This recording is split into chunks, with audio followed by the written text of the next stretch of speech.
nimuhorane n'umukama.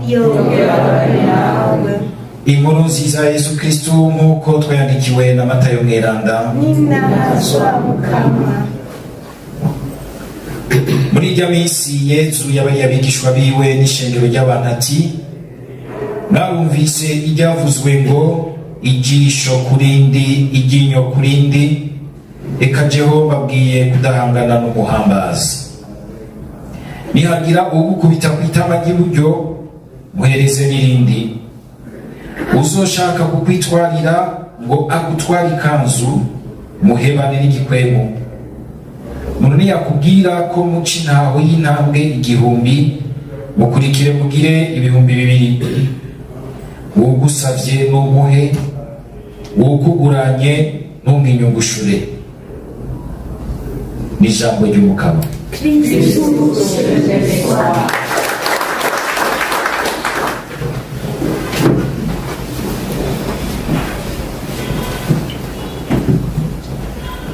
Ijambo ry'Imana riratwereka uyu munsi ingene Imana igumana umwitwarariko udasanzwe ku migenderanire yacu nk'abantu,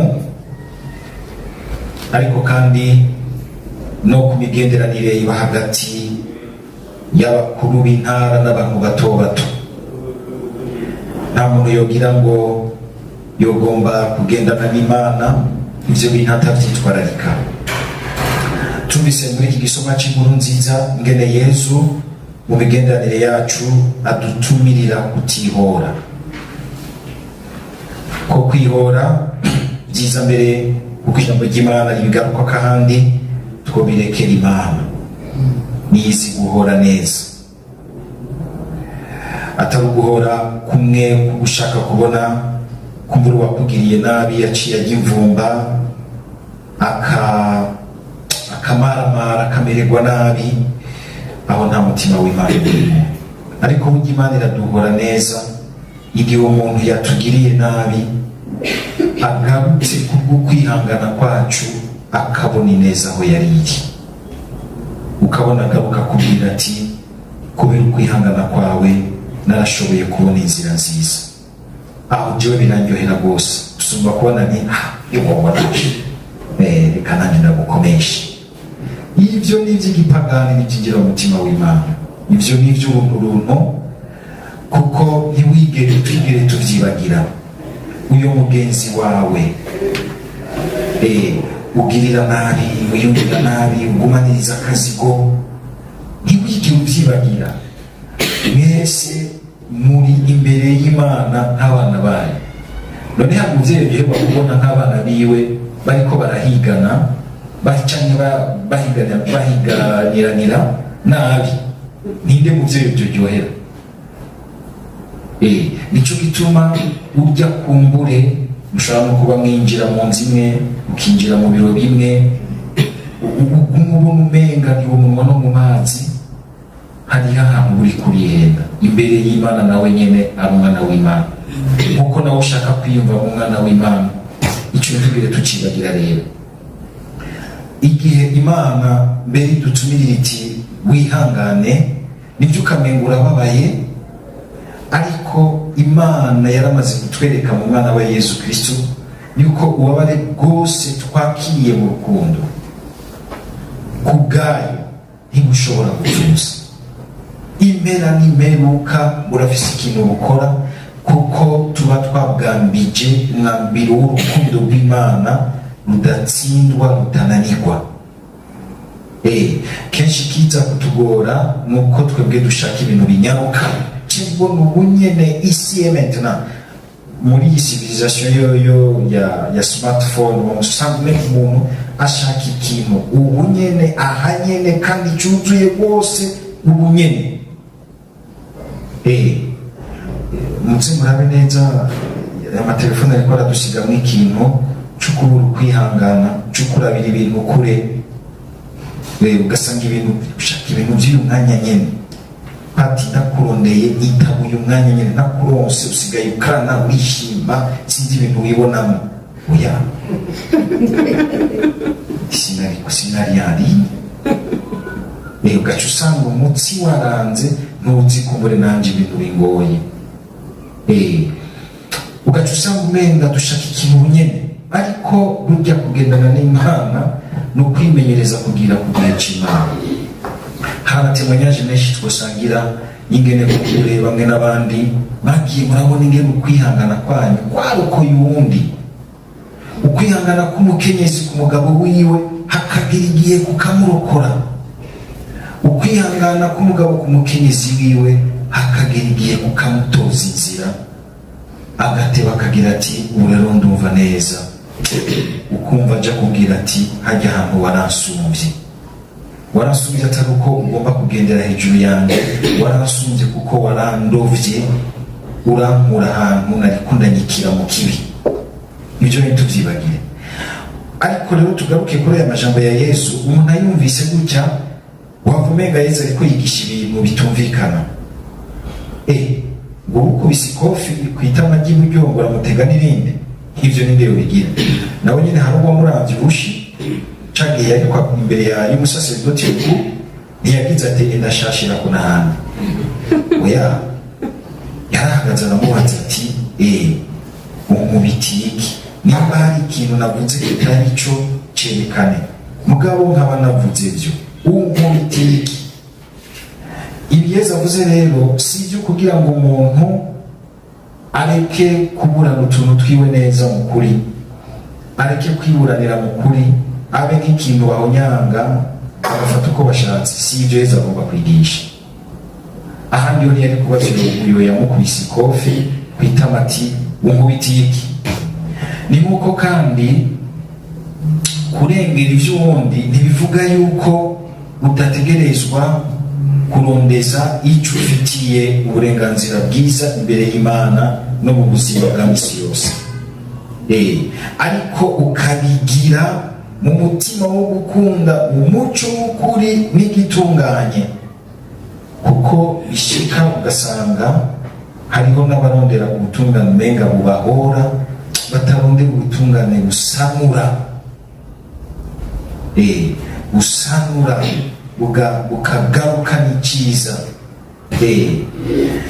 Icyo rero kirahambaye rwose. Aha wacumenga nk'izi ntambara ziba mu bihugu, ugasanga hari abantu bashobora kugomba kurigita abandi yuko umenga ntawotabara ntawogira iki. Si ibyo Yesu akunze kuvuga. Ariko Yesu arazi neza yuko inyuma y'intambara izi tubona ziboneka n'amaso z'amasasu, hari iyindi ntambara mbi ibera hari inyuma. Intambara inyuma y'intambara ari ikora amabi menshi gusumba, bagakubita amasasu arahetse. Muraza ko intambara ibihetse. Hari intambara yo gucumagura ibisa abantu, yo kuvyora abantu muri kajya gace rumenga ibigwanisho byahetse, yo kwihora araguma mu bwoko bwacu, atari mu bwoko bwacu, ingo cisha kubohora. Iyo ntambara ni mbi rwose gusumba ijya twumvise itatariza mu masasu. Imwe ihori, imwe isasika ingana, rimwe ryinjiza mu mitima ububisha uko ushobora gufata n'umwana ukamushyira mu isekuru ugasekura, hama ukavuga yuko uri umuntu ahagaze. Iyo ntiba amasatelite aroreka. None rero aha twumve neza icyo Yesu agomba kutubwira, kurandura muri twebwe umutima wo gusubiza ikibi kindi. Pawulo azongera igihe agira ati mbere niwahura n'umwansi wawe agukeneye mu cyiza urakimugirira, ngo uzoba uri kuramuremeka amakara ashushe ku mutwe. No kuvuga iki? Uzoba uriko urabwira sa conscience. Hari abacagira bati pati, hari abantu batakigira conscience. Oya, agihumeka ntihabura ahantu ashobora kwibaza. Agihumeka ntihabura ahantu ashobora kwibaza. Aha Yesu agomba kutubwira bya bindi byose umenga tugomba kubwira ko ikibiriraho nice kuraho. amategeko yo kuhana ibihano byo kwica abantu, si byo bica bizana ukwi na bukwi ubwiza n'ineza mu bantu. Umukama akagira ati ntiwigere wibagira uyu muhanganye. Abo muhanganye nimba n'ubwo w'abantu mwese murabona b'Imana, gerageza kurondera inzira nziza yo guheza ibyanyu mutarinze kumarana mwihorahorana muguma mujabutsa urwango.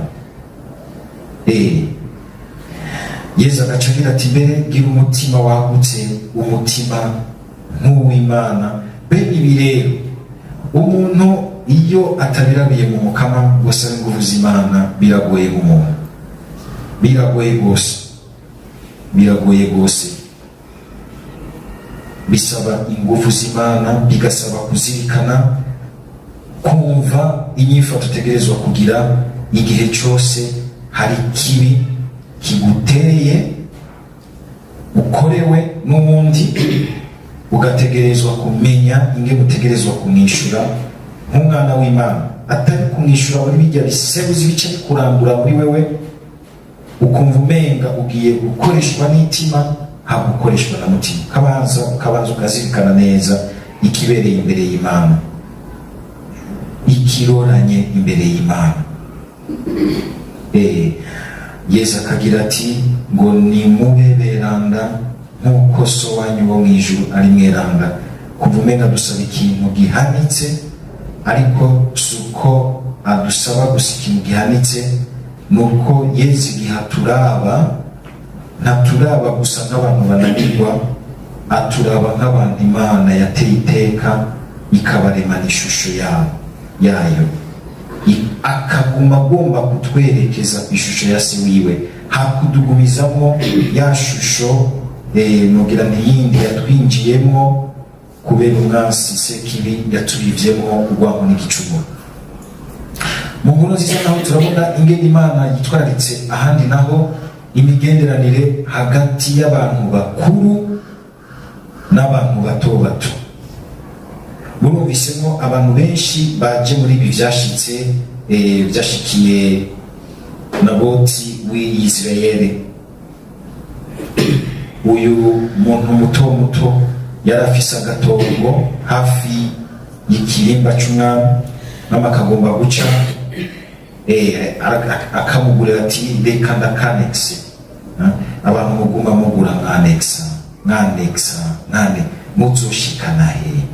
Abantu bose mwabahindiye hanze, ntibakigiraho baramutswa, ntibakigiraho bakubita isuka, ukagira ibitongo binini ukimbura bagasigara baza bagusega. Wabaye umugwizatunga wawapi?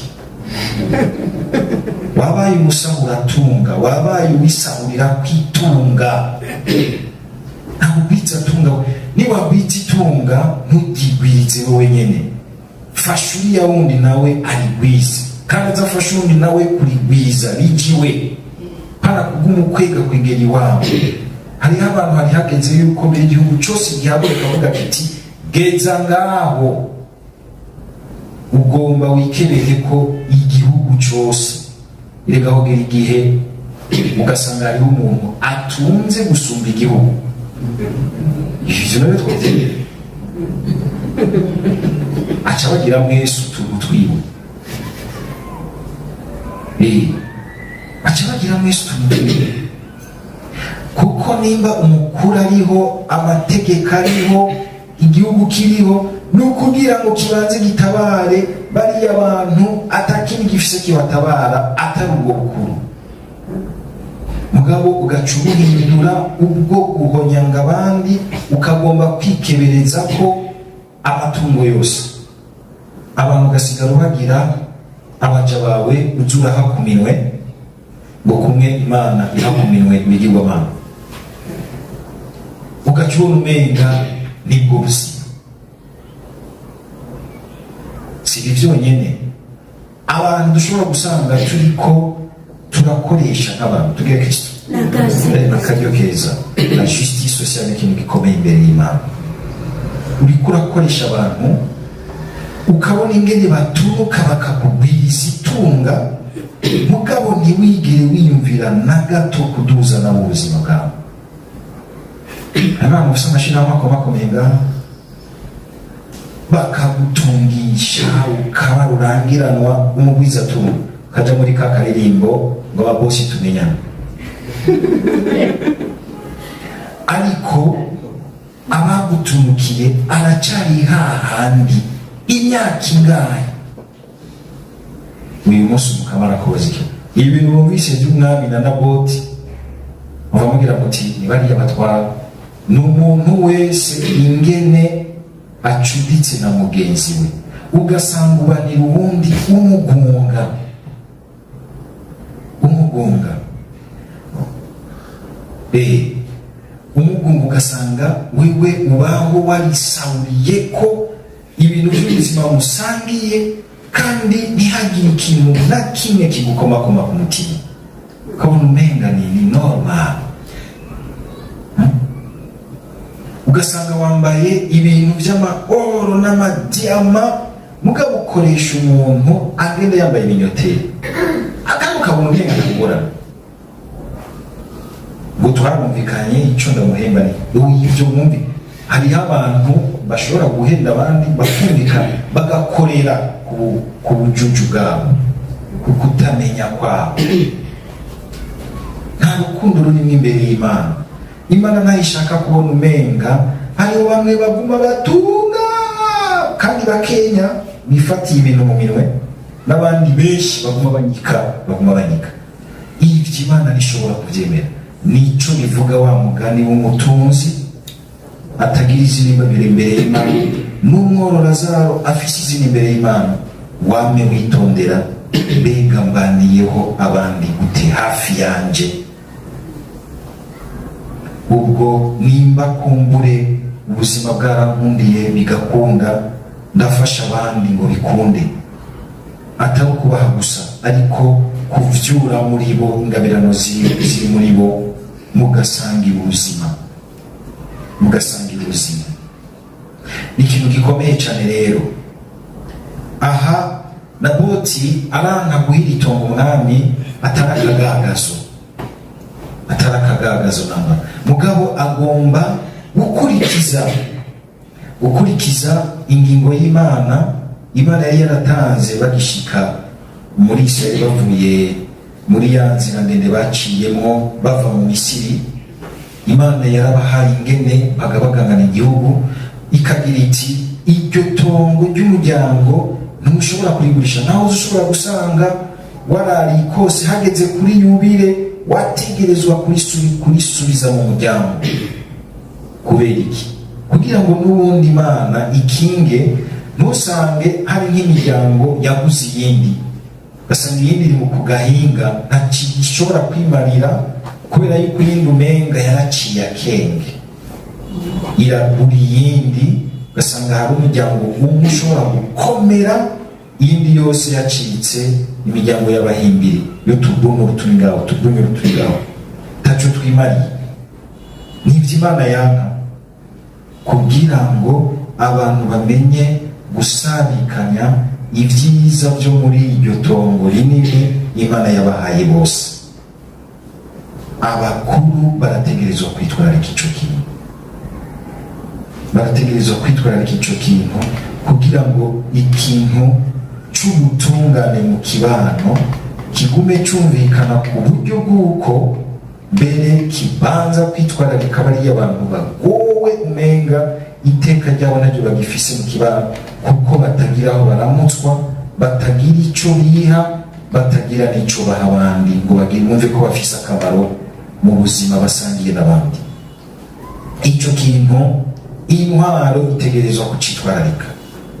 Imana irafata ijambo mu kungene turinganiza ivy'intwaro, ivy'igihugu, ivy'ubutunzi, ivy'ikibano, ivyo mw'idini, ivyo mu muryango w'abemeye Imana, ivyo muri ekleziya. Ntihame hagera ivyo bintu bidusaba kwiyumvira uburyo bwacu bwo kubaho, usanga umenga twakuye mw'Imana, menga Imana ntibiyiraba. Ugaca usanga duciye tuja mu migenderanire yo kurenganyana, kugungana, guhonyangana, kwicana ku mayeri kugwene. mwumvise ingene Jezabeli yishe uyu Naboti kumayeri kugwenge ntanaseruka. Wari kubaza izishirukanya zibiri n'abantu batumye gutera amabuye ya Naboti bavuga ati ninde yabatumye, bagacabwa kumedora tuvuga ngo byavuye hejuru, ngo itegeko ryavuye hejuru. Wari tanze naboneka ariko ni hari amaraso arasheshwa. Ejo tuzokumva ibintu Imana ivuga ko umuntu ashesha amaraso. Aho rero ikintu kibi gikabije Jezabeli yagize, hari abantu b'abagore bafise ubwenge budasanzwe. Aca murumva ingene bwa mbere ategeka umwami ati kwema gukoresha ukuri bwawe. Abantu iyo bashitse imbere y'abantu bakavuga bagatoma bakaboneka umengana abantu bakaze, mbwa bageze muhira gasanga n'ibindi bintu, gasanga arakukumba hasi. Ingene umwami yifashe kugwana nyene rushavuye, baca arajyama ngo araba kwisika hariya ku ruhome. Naboti yanyimye umurima wiwe. Kamikazi ati uko ni gukoresha ubukuru ufise, ubukuru Imana yaguhaye muri bica n'ibiriya ubukozi ubukoresha gute? Ikibazo gikomeye. Kandi abafise ubukuru sawa hariya hejuru rwose gusa, hari abafise ubukuru bayabaye, abafise ubukuru hariya hasi, ubukoresha gute? Iki kibazo kibajijwe na Yezabeli, umva bivana n'umutima ukibajije. Hari igenda cibaza kugira ngo menye ingene negerezwa gutunganiriza abo bose Imana yandagije. Cyangwa cibaza umenga ngomba kubumvisha kondo mukuru. Ivyo naco bimaze bibabariza ubuzima bw'abantu busa, kandi impera n'imperuka bikakugarukako. Uyu mwamikazi rero ikibabaje rwose gikabije, akicisha umuntu w'intungane, umuntu muto ahagararirwa. Mumenye yuko bajya abantu bato kuko n'ubundi muri nosi babura babahagararira. Umukozi ukamurenganya, menya kuhagurukisha Imana. Tuzobyumve ingene Imana cyangurutse umuhanuzi. Womenga biraheze ariko ntibiheze, kandi utegerezwa kuvyishura ukiri mu buzima. Kandi byiza wovyishura ukiri mu buzima, nturindire ubwo hakurya, kuko hakurya n'izingane bizogenda. Vyishure ukiri ngaho, gerageza urabe ingene ubisubiramo, ubirepara. Jezabeli agaca agira ubwenge buri ngo tubako kwisonzesha, yampaye isuka rero tubako inevene yo kwicara Naboti. Shira Imana imbere mugabo tugire twicara Naboti, tugire dusesa amaraso. Mukama jimbere, hariho abantu babwiye Imana jimbere mu gihugu cacu, birati jimbere kandi umuraba imbere muraba inyuma, hari imbere hari mugabo gushira Imana imbere ukuyishira mu mutima wacu, igakontrola ingene ivyumviro bituzamo, ikabiyungurura, ikatwumvisha iti wewe ko washatse kujana nanje ukashira imbere koko muri wewe, fata nawe inzira, dufatiye inzira hamwe. Jezabeli akicisha umuntu w'Imana, agasesa amaraso y'intungane akoresheje ivy'Imana. Tubwire Kristo. Nivyakunanira birakunanira, mugabo wirinde gukwega izina ry'Imana mu bubishe bwo gusesa amaraso. Kuko ntivyijana nakagaye ku Mana ni ukudasonera izina ry'Imana, usonera izina ry'Imana. Nakaryo keza rero kugira ngo natwe turabe muri iyo migenderanire ya misi yose.